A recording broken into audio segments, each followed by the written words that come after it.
You alright? Good, good. Can I have everyone shout wanker on 3? 1, 2, 3. Wanker! That is the guy on the white iPhone. Turn your fucking phone off, sir.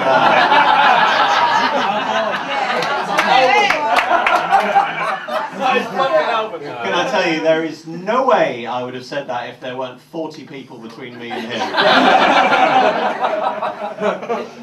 This is lovely. I was in a bit of a rush, unfortunately, when I left the house today. I completely forgot to put on my my brand new Casio timepiece that I got hold of recently, which is a shame. It's a shame because it's gorgeous. I love my brand new Casio timepiece.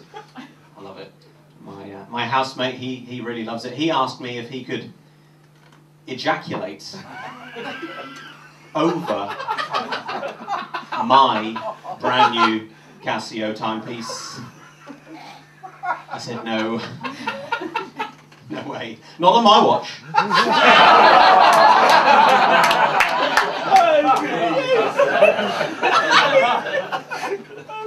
A high five, perhaps that's happened.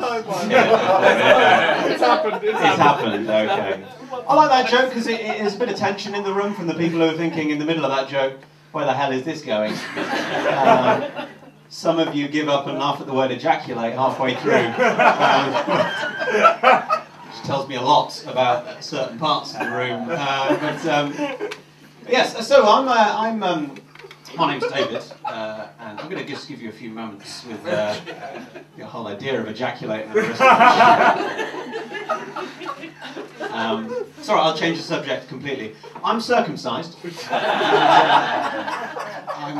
and it isn't a joke, but thank you for laughing. I'm circumcised, and circumcisions are extraordinary. I think it's amazing. I had mine done as an adult, and it was a choice. Now I won't go into the details, but it wasn't a religious thing for me, and it wasn't like a chopping board mishap or anything. And if you've ever had a roll neck jumper that you washed on too high a heat, you might get an idea of why I needed to have that done. No? Can't be because you're all too discreet. Tight foreskin, that's what we're saying. Anyway, it's an actual condition, but I've got no jokes about it, so let me carry on. The circumcision, I think, is extraordinary. You know, if you're a baby boy with Christian parents, they're going to dribble some water on your forehead. If you're a baby boy with Buddhist parents, they're going to give you a vegetarian diet. And if you're a baby boy with Jewish parents, they're going to slice off the end of your dick. It's just going to happen without any kind of consent, and that's extraordinary. I think the parents are missing a trick. If you're a Jewish parent, don't do it when the kid's a baby. Wait until he's 15 years old, and then say, if you misbehave, we're going to cut off the end of your dick, whether you like it or not. And they can do it. They've got the authority to do so when the kid's a baby. Now, the person that does it is called a mochel. This is the guy, for Jewish purposes, who performs that operation. And there's some really strict rules about who can and can't fulfill this role. And here's a direct quote from the rule book. The mochel is required to be a committed Jew and may also often be a fully qualified doctor as well.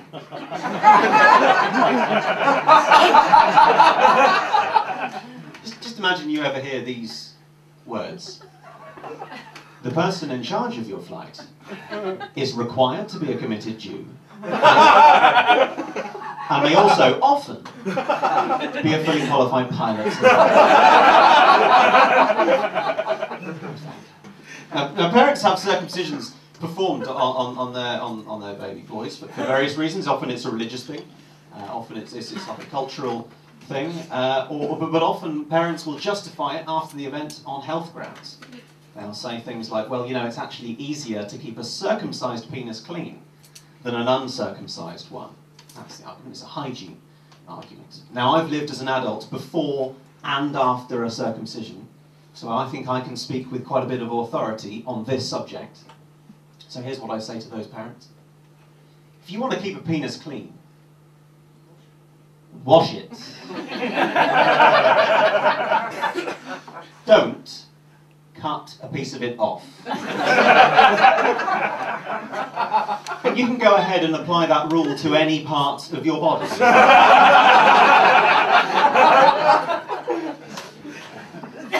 So, I'm from Devon. Is there anyone in from Devon at all? There is. Whereabouts? You're having a drink? I'll give you a moment. Whereabouts in Devon are you from? I don't live there now, but I was brought up in Tiverton. Brought up in Tiverton? I mean, obviously you don't live there now. It's a hell of a commute for a comedy gig if you did. But Tiverton, I'm from Tavistock. It's on the internet. It is on the internet, absolutely. Devon is on the internet. That's our claim to fame. It's. You can Google us. You can look at us in pictures. When did you leave? When did you leave Devon? When I was 15. When you were 15, which is probably a reasonable amount of time. 35 years. Wow. So 35 years. So you're probably not racist anymore. He is. It does take quite a while, but I mean, it's a lovely part of the world. It's beautiful, beautiful part of the world. That's where I grew up. Interesting phrases. They use interesting sayings they have down there. They'll say things like "my lover." It's a bit of a stereotype, but they do. They'll say "my lover" when they're talking to people they like. And proper job if they like something, and go away if they're talking to people that aren't white and straight, unfortunately.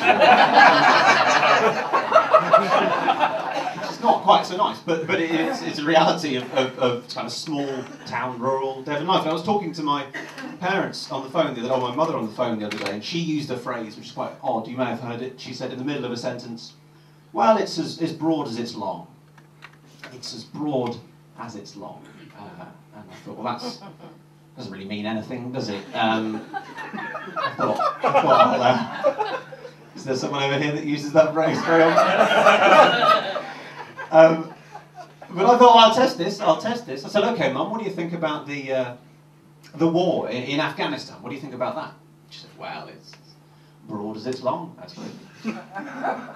I said, all right, Mum, what do you think about the coalition government? And she said, well, it's as broad as it's long, really. I said, okay, Mum, what do you think about this rectangle?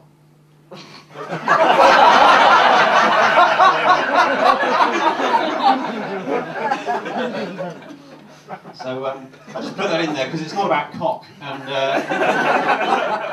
most of my set is. Can I get a show of hands from all the men in the room, please? Just one hand, all the men. I can see the back as well, so I'll know if your hand's up. Think you're a man, sir? Think you're a man? Pink shirt, but I think you're a man. There we go. Yes, no, it is actually you. You can look at your wife and then look over there. Hello, yes, hand up, please, hand up. How long is this going to take me? Hand up, please, sir. Yes, hand up. Yes. There we go, there's the hand. There it is. Okay, men, one hand in the air, please. All the men, one hand in the air. Keep your hand in the air if you have a camera phone. Okay, that's most people. Keep your hand in the air if you're a man with a camera phone who at some point has taken a photograph with that camera phone of his own penis.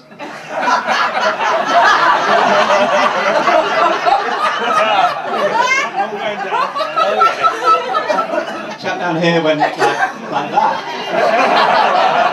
I don't know if you were doing an imitation of the picture that you took. So thank you for your honesty. There was another round. You can put your hand down now, it's fine. Thank you for the honesty. Bullshit to the rest of you. Bullshit. Let me put this another way. Ladies, one hand in the air, please. Ladies, one hand in the air. All the ladies. Please keep your hand in the air, ladies, if you've ever received via text message a picture of a man's penis. Well, there are more. Thank you. There are more female hands. We met. Did you send her the picture? That's my best mate's in there. Oh, right. That's your best. But there were more female hands than male hands. This is an unusual phenomenon. Men presumably think that there are women up and down the country confiding in their best friend that, well, you know, he doesn't have a job and he drinks quite a lot and he started cheating on me again. But his cock is so photogenic. If he wasn't sending me those 3 pictures of his knob every month, I'd probably leave it. I don't know why men think that this is a good thing. Men think it's a sexy thing to do, to send a picture of their genitals to women. Women, when they receive that photograph, they don't think, Wow, that's so hard. What I actually think is, how long do I have to leave this on my phone? It's pathetic. You know it's pathetic. It is pathetic. You know it's pathetic because if you resurrected a caveman and gave him a camera phone, taking multiple pictures of his own cock is the first thing he'd do. And then he'd be faced with the same problem that many men in this room would have been faced with, and that's having to scroll through pictures of your own penis to decide which one looks best. No, that one's better. Here's a tip. Here's a tip for any man who's going to do that. None of them look best because they all look like a male's penis. But we do it. We do it. You know, I admitted I've done it. I've done it. How do you think I got this gig? Thank you for listening to me. I've been David Hannant. Have a good night.